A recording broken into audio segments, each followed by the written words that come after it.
ॐ अज्ञानतिमिरान्धस्य ज्ञानाञ्जनशलाकया चक्षुरुन्मीलितं येन तस्मै श्रीगुरवे नमः।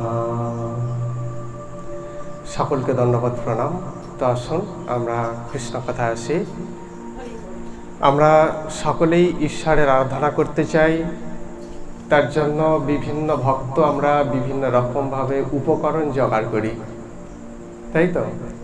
কিন্তু প্রকৃতপক্ষে ঈশ্বর আরাধনার প্রধান যেগুলো উপকরণ সেগুলো কি,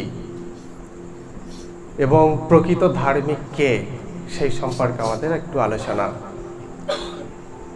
ঈশ্বর আরাধনার যে উপকরণ, সেই জিনিসগুলো বাইরের পাওয়া যায়, সব ঠিক আছে, কিন্তু সব থেকে প্রধান যে উপকরণগুলো সেইগুলো আর বাইরে কোথাও পাওয়া যায় না, সেগুলো আমাদের হৃদয় সমুদ্রেই বিদ্যমান। তো সেই হৃদয় সমুদ্রকে মন্থন করেই ঈশ্বর সাধনার প্রধান যে উপকরণ সেইগুলো আমরা প্রাপ্ত হতে পারি। সেগুলো কি? সেগুলো হচ্ছে সত্য, সংযম, সুচিতা, অহিংসা, মানবপ্রীতি আর ঈশ্বর প্রেম। এইগুলো আমাদের বাইরে কোথাও কিনতে পাওয়া যায় না। আমি ভগবানকে ফল ফুল দিয়ে সাজাতে পারি, সেগুলো বাজার থেকে কিনে আনতে পাওয়া যায়। আমি ভগবানকে ভালো করে শৃঙ্গার করাবো, তার সমস্ত উপকরণ সেগুলোও কিন্তু বাজার থেকে কিনতে পাওয়া যায়। কিন্তু যেগুলো প্রধান উপকরণ, যেগুলো পরমেশ্বর ভগবান একান্তভাবে পছন্দ করেন, যে আমার ভক্ত আমাকে এই জিনিসগুলো দিয়েই আমাকে পূজা করুক, আমার উপাসনা করুক, আমার আরাধনা করুক, সেই জিনিসগুলো আমাদের হৃদয় সমুদ্রকে মন্থন করেই প্রাপ্ত হতে হয়। সমুদ্র থেকে অমৃত উঠে এসেছিল আমরা জানি, কিন্তু সেই সমুদ্রের মধ্যে দেবতা এবং অসুররা মিলে বহু পরিশ্রম করে মন্থন করে তবে সেই সমুদ্রকে প্রাপ্ত হয়েছিলেন তারা। ঠিক সেই রকম আমাদের হৃদয়টাও হচ্ছে একটা সমুদ্র। এখানে এই হৃদয় রূপ সমুদ্রকে মন্থন করে আমাদের প্রকৃত বা খাঁটি যে জিনিস, সেটা কিন্তু আমাদের তুলে আনতে হবে। সেটা কি? সত্য। সত্য পথ অবলম্বন করে, সত্যকে আশ্রয় করে ভগবানের যদি সেবা করি, তাহলে সেই জিনিসটা ভগবানের একান্ত প্রয়োজন, একান্ত প্রিয়। তো আর সংযম, আমাদের অনেক প্রকারের সংযম আছে। সেই সংযমগুলোকে অবশ্যই একান্তভাবে গ্রহণ করা উচিত বা পালন করা উচিত। বাক সংযম থেকে আরম্ভ করে সমস্ত ইন্দ্রিয়গুলিকে সংযত করা থেকে আরম্ভ করে এই যে সংযম, এই সংযত চিত্তে ভগবানের যদি আরাধনা করা হয়, তবে বাইরের উপকরণের আর কোনো প্রয়োজন হয় না। এর দ্বারাই ভগবান ভীষণ সন্তুষ্টির সাথে তার ভক্তের সেবা বা পূজা বা উপাসনা গ্রহণ করে থাকেন। সেই সংযম। সুচিতা মানে পবিত্রতা। এই পবিত্রতা কোথায়? এই পবিত্রতা হচ্ছে আমাদের হৃদয়ের মধ্যে এবং দেহে, দুটো জায়গাতেই। আমাদের বসন ভূষণ দেহও যেন পবিত্র হয়, আর তার সঙ্গে সঙ্গে আমাদের হৃদয়টাও যেন পবিত্র হয়। হৃদয়ে যেন কোনো খারাপ বাসনা, খারাপ কামনা যেন না থাকে। সেই জন্য নিত্যম ভাগবত সেবায়া, প্রতিনিয়ত ভাগবতের সেবা করা একান্ত প্রয়োজন, এবং তার সঙ্গে ভগবানের কাছে প্রার্থনা করা, হে প্রভু নির্মল করে দাও, সুন্দর করে দাও আমার হৃদয়। কেন না? আমরা একটা সিংহাসনে বা একটা চেয়ারে বসার সময় আগে ধুলোটা মুছে নিই না? ধুলোটা মুছে নিয়ে তারপর তো বসি। ঠিক সেরকম আমার হৃদয় সিংহাসনে আমি পরমেশ্বর ভগবান শ্রীকৃষ্ণকে বা শ্রীহরিকে আমি বসাবো।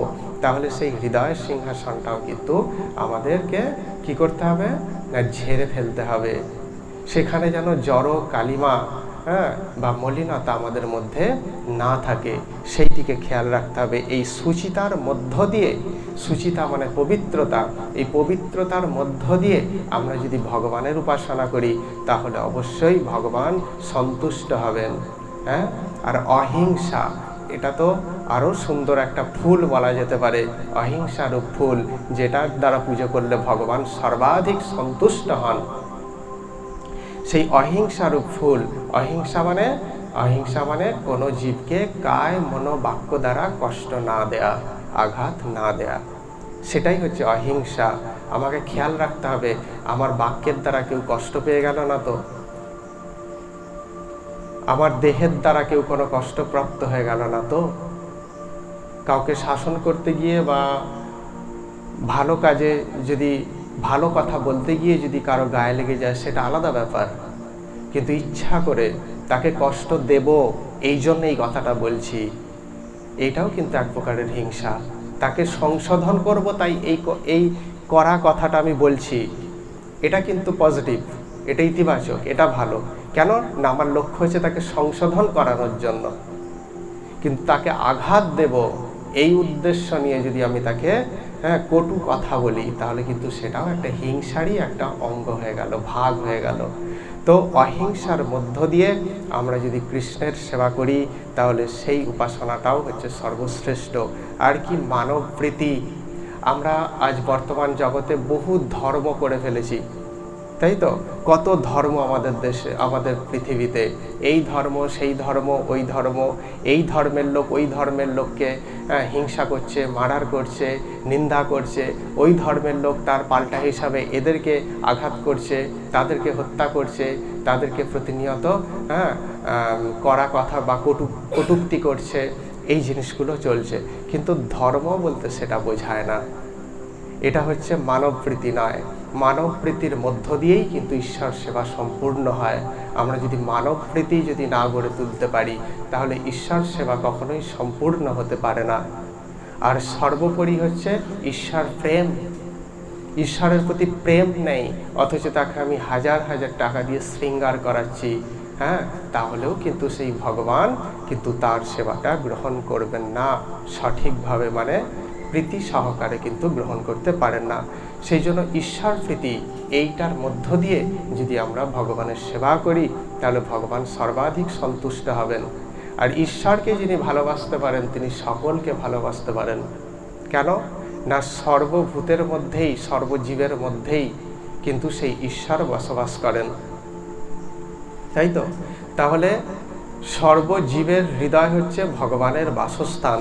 তাহলে কোনো জীবের প্রতি আমার অপ্রীতি বোধ থাকতে পারে না। সেই জন্য কি, ঈশ্বরকে ভালোবাসলে সকলকেই ভালোবাসা হয়ে যায়। তাহলে এই জিনিসগুলো দিয়ে যদি আমরা ঈশ্বরের আরাধনা করি, তাহলে কিন্তু অবশ্যই ভগবান সন্তুষ্ট হবেন। এই উপকরণগুলোর মধ্য দিয়ে যারা ঈশ্বর আরাধনা করেন, তারাই হচ্ছে প্রকৃতপক্ষে ধার্মিক। আর যারা এর বিপরীত, অর্থাৎ অসত্যকে আশ্রয় গ্রহণ করে, অসংযমী জীবনযাপন করে, অপবিত্র হৃদয় নিয়ে, হিংসাযুক্ত মন নিয়ে, মানব প্রীতির বদলে মানব হিংসা, ঈশ্বর প্রেমের বদলে মানে প্রতারণা, ভণ্ডামি, এগুলোর মধ্য দিয়ে যারা ঈশ্বর আরাধনা করেন, তাদের বাহ্যিক সাজ পোশাক যতই সুন্দর হোক না কেন, যতই সাধু সাধু দেখতে লাগুক না কেন, তারা কিন্তু প্রকৃত ধার্মিক কখনোই নন। অনেক সময় আমরা বাহ্যিক আচার আচরণ দর্শন করেই কিন্তু ধার্মিকদের দর্শন করি, ঠিক আছে? ধার্মিকদের চিহ্নিত করি কে কতটা ধার্মিক। দেখেছো কত সুন্দর সাজ, এই বাহ্যিক আচার আচরণ। সে কিভাবে বাহ্যিক ভগবানকে সেবা দিচ্ছে, ভগবানকে ভোগ নিবেদন করছে, কিভাবে আরতি করছে, এইগুলোর ওপর ভিত্তি করেই আমরা অনেক সময় ধার্মিকদের চিহ্নিত করে ফেলি। কিন্তু এর দ্বারা কিন্তু প্রকৃত ধার্মিকদেরকে কখনোই চিহ্নিত করা সম্ভব নয়। তোতা পাখি তো সেও শেখানো বলি হরে কৃষ্ণ নাম বলতে পারে, কিন্তু কৃষ্ণ নামের মাহাত্ম্য তো সে ব্যাখ্যা করতে পারে না, তাই তো? ঠিক সেই রকম বাহ্যিক আচার আচরণ দিয়ে কিন্তু কখনোই সেই ধার্মিকদের চিহ্নিত করা যায় না। কেন? কারণ সকল ধার্মিকদের বাহ্যিক আচরণ এক নয়। যত ধার্মিক ব্যক্তিদের আমরা দেখতে পাই, আমাদের আচার্যদের দেখতে পাই, সবার আচরণগুলোকে লক্ষ্য করুন, সব ভিন্ন ভিন্ন, আলাদা আলাদা বাহ্যিক যে আচরণগুলো, তাই তো? তাহলে বাহ্যিক আচরণের মধ্য দিয়ে কি আমরা প্রকৃতপক্ষে ধার্মিকদের চিহ্নিত করতে পারি? পারি না। কারণ সকল আচার্যদের প্রায় সকল আচার্যদের বাহ্যিক আচরণ সমান নয়, আলাদা আলাদা। কেন না, কারণ কেউ ঈশ্বরকে কাঁধে নিয়ে ঘুরতে চায়, কোনো ভক্ত, তাই তো? কেউ ঈশ্বরকে কাঁধে নিয়ে ঘুরতে চায়, আবার কেউ ঈশ্বরের কাঁধে ঘুরতে চায়, কাঁধে চড়ে। বৃন্দাবনে আমরা কি দেখছি? শ্রীদাম সুদাম বসুদাম কি বলছে যে কানাই তুই হেরে গেছিস, তোর কাঁধে চেপে আমরা ঘুরবো। ভক্ত কৃষ্ণকে কাঁধে নিয়ে ঘোরে, আবার কোনো ভক্ত কৃষ্ণের কাঁধে চেপে ঘুরতে চায়। তাহলে দুজনের আচরণ কি এক হলো? বাহ্যিক আচরণ হলো না তো। তাহলে বাহ্যিক আচরণ দিয়ে যদি আমরা ভগবানের ভক্তদের বা ধার্মিকদের চিহ্নিত করি তাহলে কিন্তু ভুল হয়ে যাবে, কারণ পরস্পর বিরোধী। আবার কেউ কি করেন? ঈশ্বরকে তার উচ্ছিষ্ট দ্রব্য নিবেদন করে, নিজের এঁঠো জিনিস উচ্ছিষ্ট দ্রব্য। কে? শবরীমা কি করছেন? নিজের উচ্ছিষ্ট যে দ্রব্য সেগুলো নিবেদন করছেন। আবার কেউ প্রথম আগের জিনিসটা, প্রথমের জিনিসটা ভগবানের জন্য তুলে রেখে নিজে স্বাদ নিয়ে সেই ভগবানকে নিবেদন করছেন। দুটি ভাবই কিন্তু পবিত্র, কিন্তু বাহ্যিক দিক থেকে দেখলে সম্পূর্ণ ভিন্ন জগতের। কর্মবাই রন্ধন করছেন, গোপালের বা জগন্নাথের খিদে পেয়ে যাবে, তার জন্য ভোরবেলা ঘুম থেকে উঠেই বসন ছাড়া নেই, অর্থাৎ বসন পাল্টানো নেই, স্নান করা নেই, দাঁত মাজতে মাজতে, ঠিক আছে, কি করছে? গোপালের জন্য রন্ধন করছেন, তাই তো? তাহলে বাহ্যিক আচরণ আলাদা কি না? আবার কোনো ভক্ত কি করছেন? আবার গোপাল খাবে, আমি তাড়াতাড়ি স্নান করি, আমি তাড়াতাড়ি পবিত্র হই, আমি তাড়াতাড়ি ভগবানের জন্য শুদ্ধাচারে রন্ধন করি, সেই ভাবটাও সুন্দর। তাহলে অথচ দুটো ভাবই সুন্দর হওয়া সত্ত্বেও কিন্তু দুজনের বাহ্যিক আচরণ কিন্তু আলাদা, তাই তো? আবার কেউ কি করেন? ঈশ্বরকে তিরস্কার করে প্রেম নিবেদন করেন, ঈশ্বরকে গালমন্দ করে প্রেম নিবেদন করেন।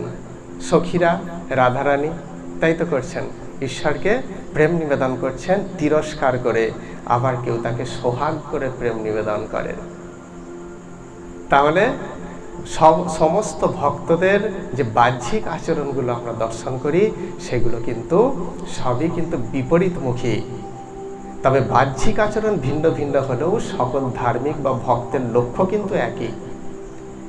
আভ্যন্তরীণ অর্থাৎ হৃদয়ের যে লক্ষ্য সেটা কিন্তু একই। তা কি না? জগদীশ্বর ভগবান শ্রীকৃষ্ণের বা শ্রীহরির সন্তুষ্টি বিধান করা, তাকে নিজের মতো করে পাওয়া, তাকে নিজের মতো করে ভালোবাসা। এটাই হচ্ছে সমস্ত ধার্মিক বা ভক্তের কিন্তু লক্ষণ বা লক্ষ্য, ঠিক আছে? যেমন একটা উদাহরণ দিলে স্পষ্ট হবে, দেখুন ভালো করে শুনুন। এটা আমরা জল খাই তো, পৃথিবীতে যত জীবজন্তু আছে সবার জল খাওয়ার ধরন এক নয়। বাঘ সিংহ কি করে? চেটে চেটে জল খায়, চেটে চেটে জল খায়। গরু, গবাদি পশুরা এরা কি করে? চুমুক দিয়ে জল খায়। মানুষ কি করে জল খায়? চুমুক দিয়ে খায়, ঘটঘট করে খায়, তাই তো? অর্থাৎ সমস্ত জীবের বা পশু পক্ষীর জল খাওয়ার ধরনটা কিন্তু আলাদা আলাদা, কিন্তু উদ্দেশ্য কি? সবার কিন্তু এক। বাঘ সিংহও জল খাচ্ছে তৃষ্ণা নিবারণের জন্য, গবাদি পশুর জল খাচ্ছে তারাও কিন্তু তৃষ্ণা নিবারণের জন্য, আবার মানুষও জল খাচ্ছে তৃষ্ণা নিবারণের জন্য। অর্থাৎ লক্ষ্যটা এক কিনা, ধরনটা আলাদা হতে পারে, তাই তো? আমরা এই বাহ্যিক আচরণগুলো দিয়ে দেখে আমরা অনেক সময় নিন্দা করে ফেলি। অনেক সময় আমরা বলি না, ওই মঠে তো দেখলাম চরণে 4 বার দিল, এরা কেন 5 বার দিল? বলি না এগুলো নিয়ে বাদ বিচার করি। 5 বার দেবে কি 10 বার দেবে সেটা তার ভাবের ব্যাপার, ঠিক আছে? এগুলো নিয়ে আমরা কেন ব্যাখ্যা করতে যাব? ঠিক আছে, এইগুলো কারা করে? এগুলো যারা প্রকৃতপক্ষে ধার্মিক নন। কেন? তারা গুনতে গেছে, মঠে গেছে ভগবান দর্শনের জন্য নয়, কোথায় কতবার নিবেদন করছে সেটা গুনতে গেছে তারা, তাই তো? তাহলে এটাই তাদের লক্ষ্য। সেই জন্য এখানে বলছে দেখো যে কিন্তু যে যেভাবেই জলপান করুক না কেন তাদের সবার লক্ষ্য বা উদ্দেশ্য কিন্তু একই, সেটা হচ্ছে পিপাসা নিবারণ করা। ঠিক তেমনই ঈশ্বরের উপাসকরা নানান বৈচিত্র্যপূর্ণ আচরণের মধ্য দিয়ে ঈশ্বরের উপাসনা করে থাকেন, কিন্তু তাদের অভ্যন্তরীণ লক্ষ্য বা উদ্দেশ্যটা কিন্তু একই থাকে। সেটা কি? উদ্দেশ্যটা কি না? তারা সকলেই সত্য, সংযম, সুচিতা, অহিংসা, মানবপ্রীতি আর ঈশ্বর প্রেমের মধ্য দিয়েই কিন্তু ঈশ্বর প্রাপ্ত হওয়ার প্রচেষ্টা করে। যার দ্বারা কি হয় না জীব জন্ম মৃত্যু জরা ব্যাধি চক্র থেকে চিরকালের জন্য নিস্তার লাভ করে আর সেই নিত্য আনন্দময় ভাবে স্থিত হয়। এটাই ঠিক আছে। বাহ্যিক আচরণ যেমনই হোক, তার মধ্যে যদি সত্য থাকে, সেই ভক্তের মধ্যে যদি সংযমী ভাব থাকে, যদি সুচিতা বা পবিত্রতা থাকে, যদি অহিংসা ভাব থাকে, যদি মানব প্রীতি থাকে, যদি ঈশ্বর প্রেম থাকে, তাহলে তাদের মধ্যে কোনো পার্থক্য কিন্তু নেই। তাই আমাদের এটাই যারা ভক্তি অনুশীলন করছেন, তাদের সকলের কাছে আমার এটাই নিবেদন যে আমরা এটাই প্রতিজ্ঞা করব যে আমরা যেন কারো উপাসনা পদ্ধতিকে যেন হীন বা হেয় প্রতিপন্ন করে না ফেলি বা ছোট করে না দেখি। কেন? এর দ্বারা ভীষণ অপরাধ হয়ে যাবে। সে কি ভাব নিয়ে করছে এই উপাসনাটা আমাদের বোঝার ক্ষমতা নেই। যদি আমি যেই ভাব নিয়ে উপাসনা করতে অভ্যস্ত বা যেই ভাবে উপাসনা করতে অভ্যস্ত, সেই ভাবের থেকে যদি একটু আলাদা হয়, তাহলে আমরা কি করে ফেলি? যদি নিন্দা করে ফেলি, তাহলে কিন্তু ভীষণ বড় অপরাধ হয়ে যাবে। কারণ ভগবান সন্তুষ্ট তার সেই ভাবে। আমি যদি নিন্দা করে ফেলি তাহলে ভগবান আমার প্রতি কখনোই সন্তুষ্ট হতে পারবেন না। সেই জন্য কি না আমরা কারো উপাসনা পদ্ধতিকে ছোট করব না, আর নিজেদের মধ্যে সবসময় সত্য, সংযম, সুচিতা, অহিংসা, মানবপ্রীতি আর ঈশ্বর প্রেম এগুলোকে জাগরিত করার জন্য চেষ্টা করব। এবং এগুলিকে শুধু জাগরিত করা নয়, এগুলিকে বর্ধন করার যেন আরও বৃদ্ধিপ্রাপ্ত হয় আমাদের হৃদয়ের মধ্যে, সেইগুলোর জন্য আমরা প্রচেষ্টা করব। এটাই হচ্ছে ঈশ্বর প্রীতি বা এটাই হচ্ছে ঈশ্বর উপাসনার একটা বিশাল বড় উপকরণ, যার দ্বারা ভগবান সর্বাধিক সন্তুষ্ট হন। হরে কৃষ্ণ। আজ আলোচনা এখানে বিশ্রাম। বাঞ্ছাকল্পতরুভ্যশ্চ কৃপা সিন্ধুভ্য এব চ পতিতানাং পাবনেভ্যো বৈষ্ণবেভ্যো নমো নমঃ। হরে কৃষ্ণ।